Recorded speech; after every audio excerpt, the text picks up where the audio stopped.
देवादिदेव विश्व प्रभु श्री शांतनाथ भगवान की परम पूज्य चारित्र चक्रवर्ती आचार्य श्री शांति सागर जी मुनि महाराज की परम पूज्य सिद्धांत चक्रवर्ती श्वेत विचाचार्य गुरुदेव श्री विद्यानंद जी मुनि महाराज की अहिंसामय विश्व धर्म की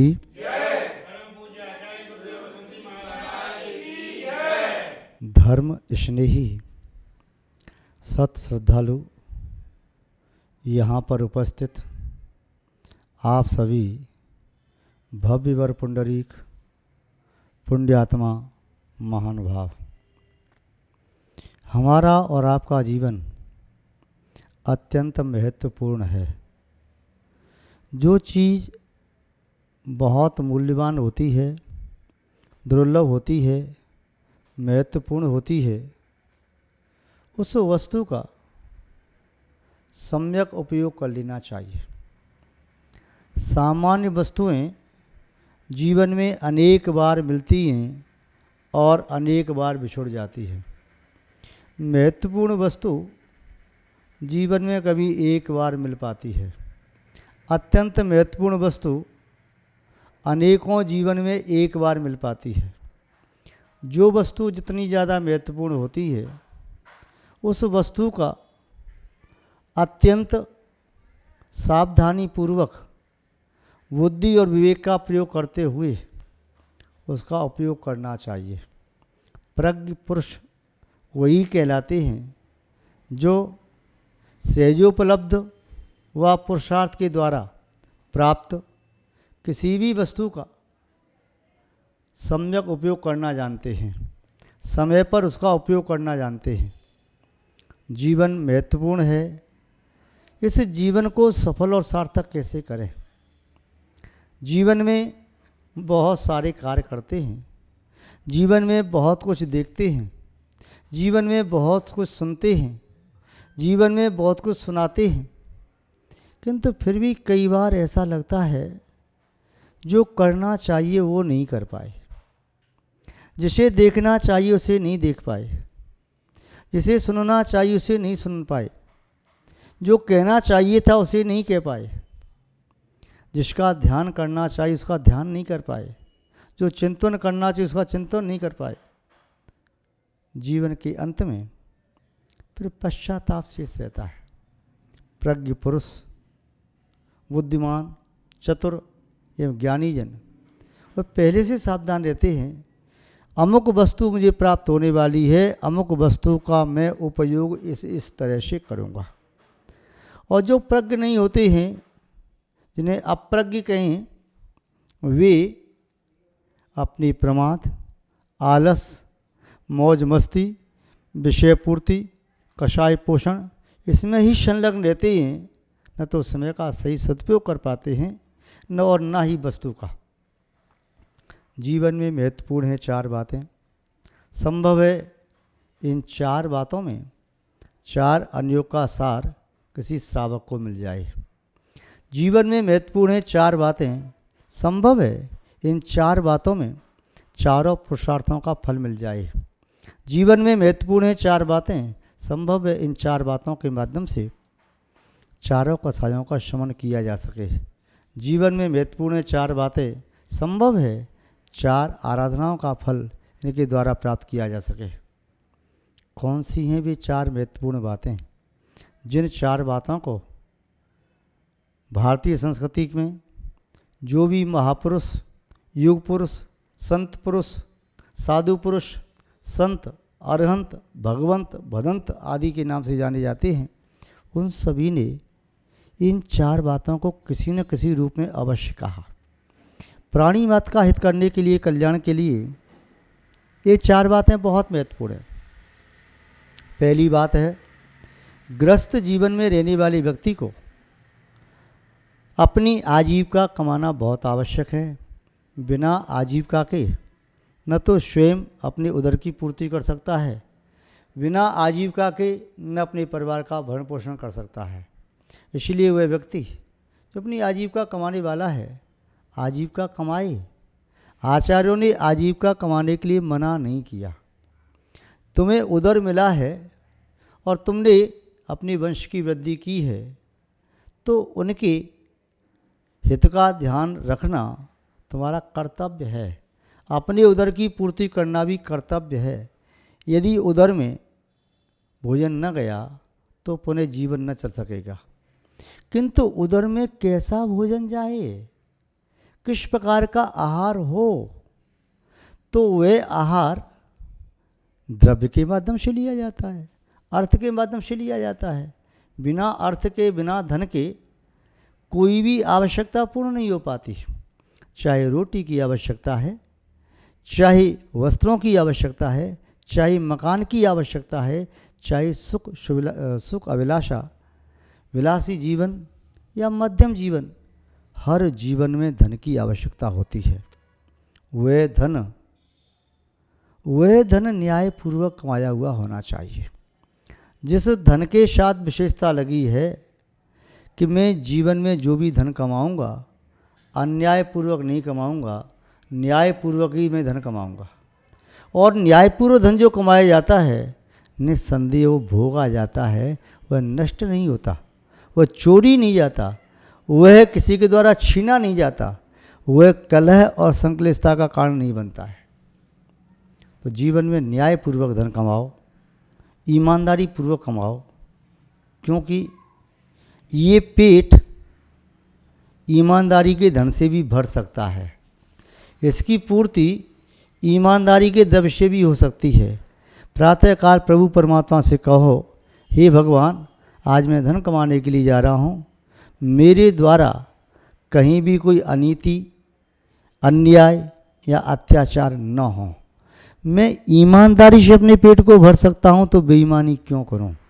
जब देने वाला मुझे न्यायपूर्वक धन कमाने पर भी मेरा पेट भर देता है तो अन्याय क्यों करूं। जब ऐसा सोचता है तब व्यक्ति न्याय के रास्ते पर चलने लगता है। और जब व्यक्ति ये सोचता है कि मुझे तो कमाना है, तब वह न्याय अन्याय को नहीं गिनता। शास्त्रों में एक शब्द आते हैं, शुभ लाभ। जब भी व्यक्ति पर्व मनाते हैं, दीपावली आदि पर्व मनाते, या अपनी दुकान पर, या अपने गोदाम पर, या अपनी फैक्ट्री में, या अपने अध्ययन के कक्ष में, या कृषक अपना गल्ला जहाँ रखता है वहाँ पर, वह दीवार पर या दरवाजे के एक साइड में शुभ, दूसरे लाभ लिखता है। पहले लिखता है शुभ, बाद में लिखता है लाभ। यहाँ तक कि मांगलिक कार्यक्रम संपन्न किए जाते हैं, शादी विवाह के कार्ड भी लिखे जाते हैं, उसमें भी शुभ लाभ लिखा जाता है मंगल कलश को बीच में रख करके। इसका अभिप्राय क्या है? शुभ लाभ क्यों लिखा? लाभ शुभ भी तो लिखा जा सकता था, किंतु इसमें आचार्यों का शुभ लाभ कहने का प्रयोजन ये है कि जीवन में हर लाभ शुभ नहीं हो सकता। हर लाभ धर्मात्मा के द्वारा स्वीकार्य नहीं है। हर लाभ भोगने के योग्य नहीं है। हर लाभ सुख शांति नहीं देगा, शिव मार्ग नहीं देगा, आपकी आत्मा का प्रमोशन नहीं कर सकेगा। कुछ लाभ ऐसे भी होते हैं जो आत्मा के पतन के कारण हैं। कुछ लाभ ऐसे भी होते हैं जो दुख, अशांति, संक्लिष्टता को देने वाले हैं। कुछ लाभ ऐसे भी होते हैं जिनके माध्यम से व्यक्ति दुर्गति और खोटी आयु का आश्रय कर लेता है।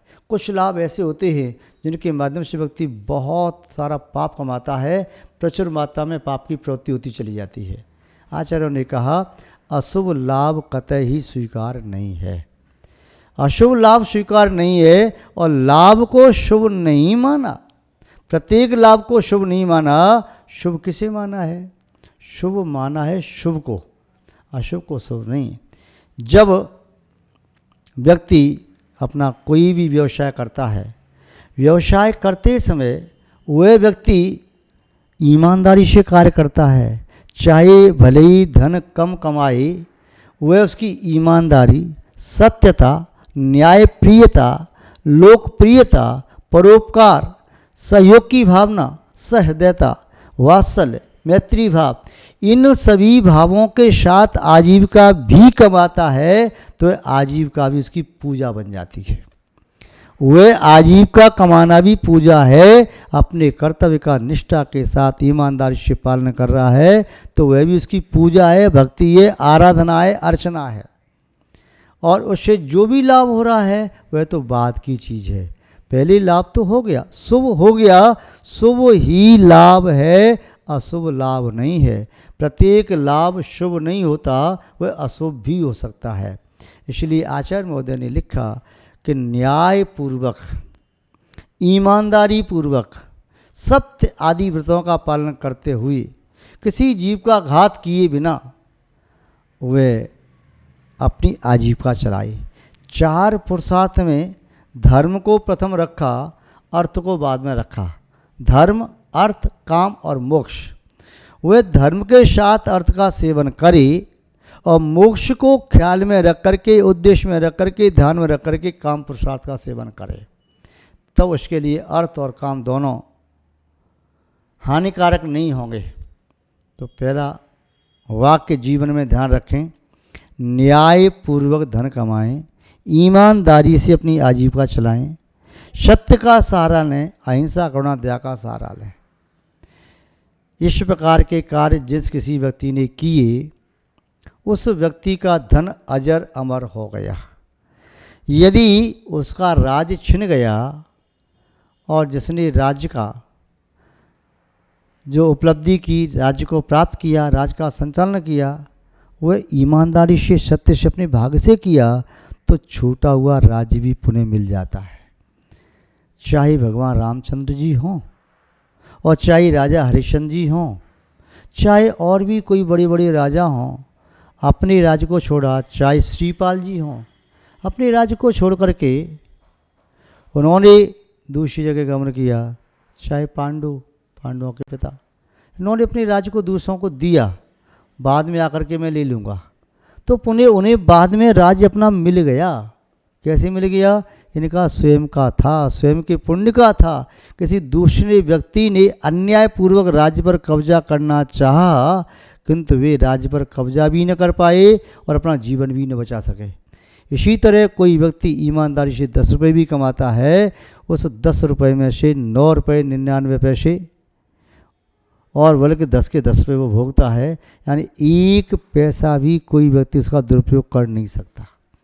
और जो व्यक्ति बेईमानी से 10 लाख कमाता है, संभव है उसके 10 लाख के 10 लाख मिट्टी के भाव चले जाएं, किसी की रोग में चले जाएं, किसी के अन्य प्रकार के कार्य में चले जाएं, कोई केस लग गया ऊपर, उसको निपटारे में चले जाएं, कोई चोर चोरी करके ले जाए, राजा उसे अपने कोष में रख ले, टैक्स के रूप में जमा करने पड़े।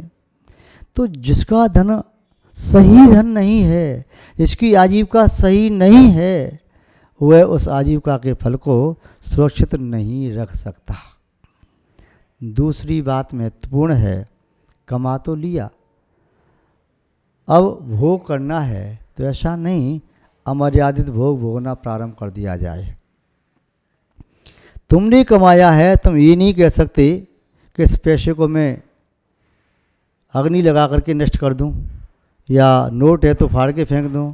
नहीं, ये तो उसका दुरुपयोग ही नहीं, एक अपराध भी है, गुनाह है। इसलिए भोग करना है तो मर्यादा पूर्वक, उसमें भी एक अंकुश होना चाहिए, एक सीमा होना चाहिए, बंधन होना चाहिए, व्रत होना चाहिए। किस वस्तु का सेवन मुझे कब करना है, क्यों करना है, कहाँ करना है। औषधि डॉक्टर के पास, वैद्य के पास रखी है, तो जो रोग होने पर औषधि की कितनी मात्रा लेनी है, कब कब लेनी है, कैसे लेनी है, यह सब विधि जिससे रोगी को ज्ञात है, वह रोगी रोग से मुक्त हो सकता है। और जो रोगी इस विधि को नहीं जानता है, औषधि दी है डॉक्टर ने, मैंने फ्री में नहीं ली, मुफ्त की औषधि नहीं है, पैसे दिए हैं, मैं तो सारी औषधि एक बार में ही खाऊंगा, तो उससे रोग ठीक तो नहीं होगा। अभी तो वह रोग से नहीं, अपने जीवन से हाथ धो बैठेगा। मृत्यु भी हो सकती है, एक रोग के 2 रोग भी हो सकते हैं, रोग वृद्धि को प्राप्त हो सकता है। इसलिए जब भी भोग, किसी वस्तु का उपभोग करना है, उसमें एक अंकुश होना चाहिए, व्रतों का बंधन होना चाहिए, एक मर्यादा होना चाहिए, एक न्याय नीति का पालन करते हुए होना चाहिए, कर्तव्य पथ पर चलते हुए उपभोग करना चाहिए, उसका उल्लंघन करके नहीं। अन्यथा जो मर्यादा का उल्लंघन करके भोग करता है, उसका अमृत का भोग भी जहर का काम करता है। किंवदंती है, समुद्र मंथन में वह अमृत भी निकला और राहु ने उसे ग्रहण करने की कोशिश की, तो वैदिक परंपरा कहती है कि उसने अपना सर कटाया और पुनः सम्मानपूर्वक मर्यादापूर्वक यदि महादेव जी ने जहर को ग्रहण किया तो वह देव से महादेव संज्ञा को प्राप्त होगा। किंवदंती में कितना सत्य है ये मैं नहीं कह रहा, मैं इतना कह रहा हूँ कि मर्यादापूर्वक व्यक्ति यदि रूखा सूखा भोजन भी करता है तब भी वह सम्मान का पात्र होता है। मर्यादापूर्वक व्यक्ति एक बार भी करे सम्मान का पात्र है, चाहे सूखी रोटी खाए, सूखे टिक्कर खाए, तब भी सम्मान का पात्र है। और मर्यादा का उल्लंघन करके यदि व्यक्ति ने 56 प्रकार के भोग लगाए हैं, 56 प्रकार के व्यंजनों का सेवन किया है, तब भी वह व्यक्ति सम्मान का प्रशंसा का पात्र नहीं होता।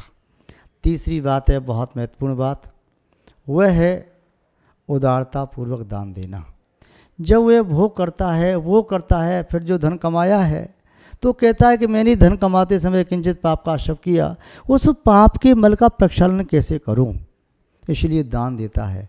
जब दान देता है तो उदारतापूर्वक, जैसे भरत चक्रवर्ती दान देते थे, किमिच्छक दान महाराज रामचंद्र दान देते थे, कोई भी और शासक, पन्ना का राजा छत्रसाल दान देता था। वह ऐसे दान दिया कि लेते जाओ लेते जाओ लेते जाओ, ऐसा लग रहा है वह दान नहीं दे रहा है, दान देते देते अपने पापों को नष्ट कर रहा है, पुण्य से अपने कोष को भर रहा है। तो तीसरी बात भी महत्वपूर्ण है, उदारतापूर्वक दान देना। चौथी बात है, बहुत महत्वपूर्ण बात, वह है बिना विचारे वैराग्य होने पर सर्वस्व का त्याग विसर्जन। क्योंकि बिना त्याग किए जीवन में संन्यास की भावना वृद्धिंगत नहीं होती। वैराग्य होते ही व्यक्ति उसे छोड़ना चाहता है, ऐसा लगता है ये घर कारागृह है, ऐसा लगता है ये धन, ये बेड़ियाँ हैं, ये मेरे लिए संकलिष्टता का कारण है, गृहवासी ये मेरे लिए पहरेदार चौकीदार की तरह से हैं, दुख देने वाले हैं। तो बिना विचारे जैसे वैराग्य हुआ और सब कुछ त्याग कर दिया, उस त्याग से वैराग वृद्धि को प्राप्त होता है, वैराग से संन्यास की निष्पत्ति होती है और संन्यास उत्तम समाधि का कारण है। उत्तम समाधि को करने वाला वह पुरुष स्वर्ग आदि की अवस्था को प्राप्त करता है। उत्तम समाधि को प्राप्त करने वाला पुरुष वह मोक्ष मार्गी माना जाता है। महान भाव, इसमें कितने सारे उदाहरण हैं, चाहे सुकुमार को वैराग्य हुआ, चाहे सुकौशल को वैराग्य हुआ, चाहे चारुदत्त को वैराग्य हुआ, अभय कुमार को वैराग्य हुआ, चाहे शांतनाथ चंद्र प्रभु को वैराग्य हुआ, चाहे भगवान महावीर स्वामी या पार्श्वनाथ को वैराग्य हुआ, चाहे ऋषभदेव को वैराग्य हुआ। वैराग्य होते ही सब कुछ त्याग करके ऐसे चले गए जैसे इनका कुछ है ही नहीं, पीछे मुड़ करके नहीं देखा। और दान देते थे तो ऐसा देते थे जैसे कुछ मैं कर ही नहीं रहा, इसे इधर दे रहा हूँ और ये इस वस्तु को नहीं दे रहा, इस वस्तु के माध्यम से अपने पाप को नष्ट कर रहा हूँ। ये दान पारंपरेण मुक्ति कारणम, दान भी परंपरा से मुक्ति का कारण होता है। तो महान भाव, ये चार बातें जब इस प्रकार से की जाती हैं, ये चार कार्य इसलिए इस प्रकार किए जाते हैं तो पाप के स्थान पर पुण्य का आसव होता है और पापों का क्षय होता है। ये चार बातें आपके जीवन के चारों पन को सार्थक करें। बालपन, किशोरावस्था, यौवनावस्था, प्रौढ़ावस्था या वृद्धावस्था, ये सभी आपकी सार्थक हों, ऐसी मैं आपके प्रति मंगल भावना भाता हूँ। और इसी मंगल भावना के साथ आप सबको बहुत बहुत आशीर्वाद देता हुआ अपनी शब्द श्रृंखला को विराम देता हूँ। जय बोलिए श्री शांतनाथ भगवान की, परम पूज्य आचार्य गुरुदेव श्री विद्यानंद जी महाराज की, अहिंसामय विश्व धर्म की।